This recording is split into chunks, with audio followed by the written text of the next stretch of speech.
O pacote das famílias americanas.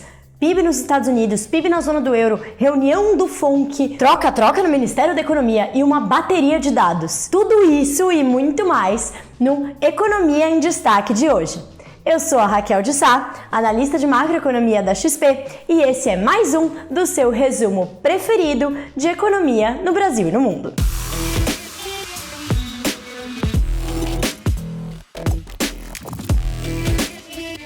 No cenário internacional, a Índia, infelizmente, continua sendo o pior destaque em termos de números de novos casos, que ultrapassam 300 mil por dia e continuam em alta. Enquanto isso, nos Estados Unidos, o presidente Joe Biden anunciou que ele vai começar a exportar doses da vacina AstraZeneca que eles não vão utilizar nos Estados Unidos, porque não foi aprovado pela agência reguladora de lá e foi por outras agências no mundo, e também porque ele já tem uma quantidade suficiente de vacinas para imunização da sua população. Já no Brasil, apesar de a gente ainda estar com casos bastante preocupantes em diversas regiões do país, a gente atingiu uma marca positiva de 1 milhão de imunizados em um dia, ao longo dessa semana, e a gente já imunizou 7% da nossa população com 2 doses da vacina. Enquanto isso, a nossa agência reguladora aqui, a Anvisa, ela não aprovou o uso da vacina russa Sputnik por falta de documentos que não foram apresentados para a agência. Por outro lado, o Instituto Butantan anunciou que já vai começar a produção da sua vacina, que vai ser feita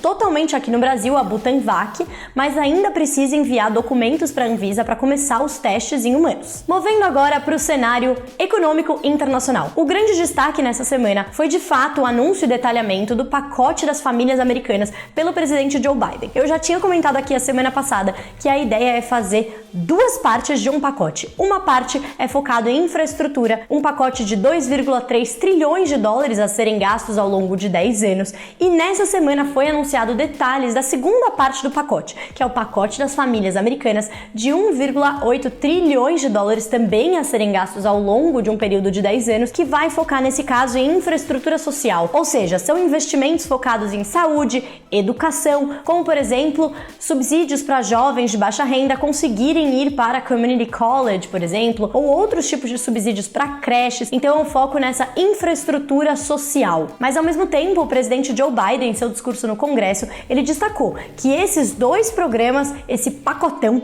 ele tem o objetivo de reduzir desigualdades de renda e de oportunidades nos Estados Unidos, além de colocar sim os Estados Unidos à frente da China, seu grande competidor em diversas áreas, inclusive investimento em tecnologia. Como eu já falei na semana passada, esses 2 pacotes, eles têm um ponto polêmico, que é como eles vão ser financiados. A ideia é que para financiar o pacote de infraestrutura sejam elevados os impostos de empresas, ou seja, de pessoa jurídica, o corporate tax, que hoje é em 21%. A ideia é elevar para 28%. Já o segundo pacote seria financiado pela elevação de outros impostos, principalmente sobre a camada mais rica da população, impostos que recaem especialmente sobre investimentos e podem fazer com que esses impostos de investimento subam até além de 40%. Porém, nada disso ainda está decidido. Os 2 pacotes vão ter que passar pelo legislativo americano, onde eles ainda vão enfrentar bastante debate, e o Partido Democrata de Joe Biden, mesmo que eles usem a ferramenta de reconciliation, que eles ainda podem usar 2 vezes ao ano, é tudo meio complicado, eles precisam convencer então não só os republicanos, mas também os democratas, porque tem alguns democratas mais moderados que não são a favor de toda essa elevação de impostos. Então preparem-se, vocês ainda vão ouvir bastante coisa sobre esses 2 pacotes. Ainda no cenário econômico lá nos Estados Unidos, a gente teve essa semana a reunião do FONC, o Comitê de Política Monetária do Fed, o Banco Central norte-americano. Não teve grandes novidades, nem na decisão que manteve as taxas de juros, o programa de compra de ativos, tudo inalterado, e nem na fala do presidente Jerome Powell, nem no comunicado, ou seja, tudo continua na mesma. Qual é essa mesma?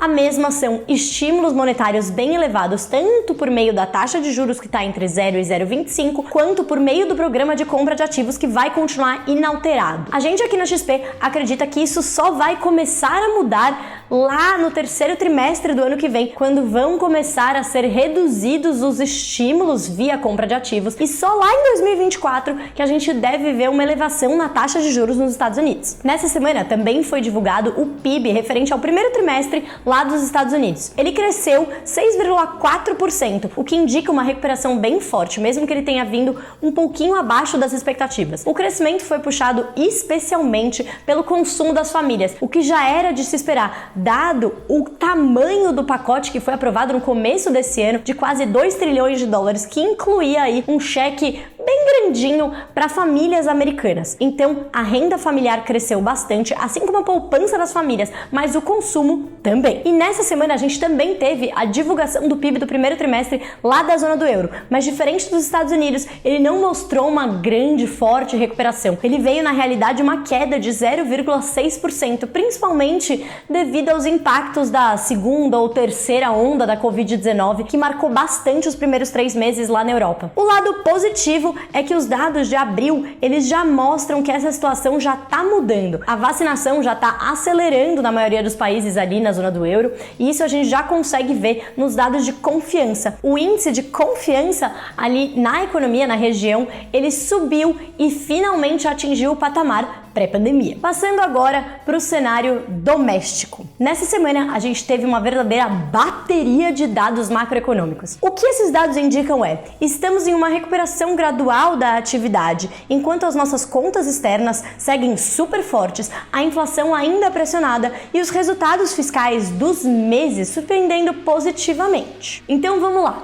Começando pelos dados do setor externo. As contas externas do mês de março, elas mostraram que apesar da gente ter tido uma queda no investimento em portfólio, ou seja, aquele investimento em fundos, em ações, em títulos, a gente teve o investimento externo direto, que é o investimento ali produtivo, normalmente como a gente chama, ele segue forte, assim como as exportações. A gente está exportando muito e o valor das nossas exportações está subindo bastante, ou seja, no net, as contas externas seguem ainda uma âncora bem importante aqui nas contas brasileiras. Tivemos também o resultado do IPCA 15, que é aquele índice de inflação que mede do dia 15 para o dia 15. Ele mostrou que a situação continua mais ou menos a mesma. A gente ainda tem bastante pressão nos preços dos alimentos e também de insumos industriais devido a desequilíbrios da pandemia e também ao valor da nossa moeda aqui no Brasil. Mas essas pressões estão mostrando também que estão arrefecendo. Então a gente mantém a nossa projeção de 4,9% para o IPCA fechado nesse ano. A gente teve também dados de mercado de trabalho, tanto da criação de vagas formais, que é mostrado pelo CAGED,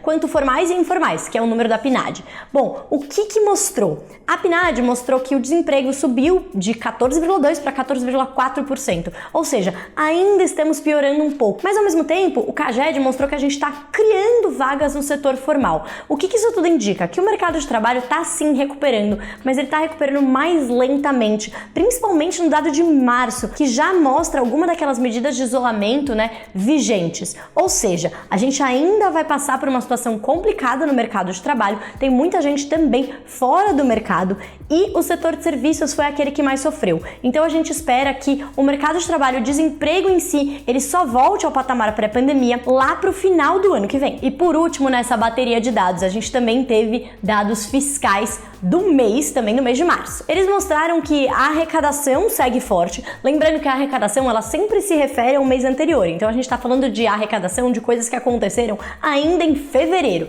Então, atividade forte, a arrecadação segue forte. Além disso, como o orçamento ainda não tinha sido aprovado, as despesas do governo seguem baixas. Bom, então se a arrecadação segue forte, as despesas relativamente baixas, os resultados vieram melhores do que o esperado. Eles vieram até positivos. O resultado primário do governo geral, ele veio superavitário, no azul nesse mês. Mas claro, com a normalização dos gastos, agora que o orçamento finalmente foi aprovado, a gente deve ver uma mudança aí do lado das despesas. E a arrecadação deve perder um pouquinho de força, como a gente sabe que a atividade está perdendo um pouquinho de força. Mas a inflação, dinheiro que o BNDES deve para a União e outros detalhes devem fazer com que, de fato, a dívida acabe esse ano menor do que terminou o ano passado. Mas isso não significa que o problema fiscal está resolvido. O longo prazo é o que mais preocupa. Saindo da seara de dados e falando um pouco do cenário político-econômico, nessa semana a gente teve um verdadeiro troca-troca ali no Ministério da Economia que deu o que falar. Bom, a principal troca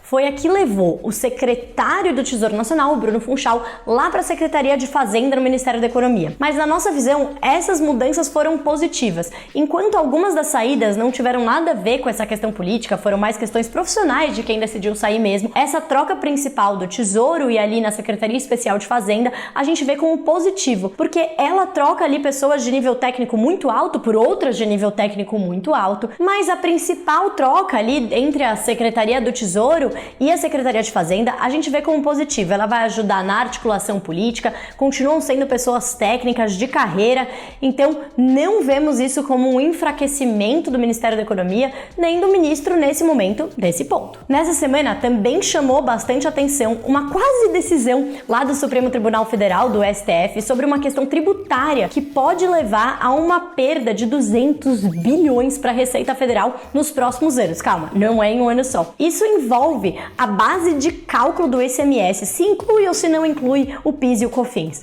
Bom, acabou que não foi decidido essa semana e deve ser decidido na semana que vem. Finalmente, o que esperar para a semana que vem? Na semana que vem, o cenário político deve ficar no centro das atenções porque vão começar os depoimentos lá na CPI da pandemia. Então vai lá conferir o material do nosso time de XP Política. Já aqui na seara econômica, o principal destaque vai ser a decisão de política monetária do Banco Central, o nosso Copom. A gente espera que o Copom vá elevar a taxa Selic em 75 pontos percentuais, dos atuais 2,75 para 3,5. Vamos ver se a gente acerta. Já no cenário internacional, o destaque fica para dados de atividade tanto nos Estados Unidos quanto na zona do euro, já referentes a abril, além da taxa de desemprego lá nos Estados Unidos. Obrigada, gente, por hoje é só. Muito obrigada àqueles que me acompanharam até aqui. Vai lá conferir todos os nossos conteúdos no site conteúdos.xpi.com.br e a gente se vê no próximo Economia em Destaque.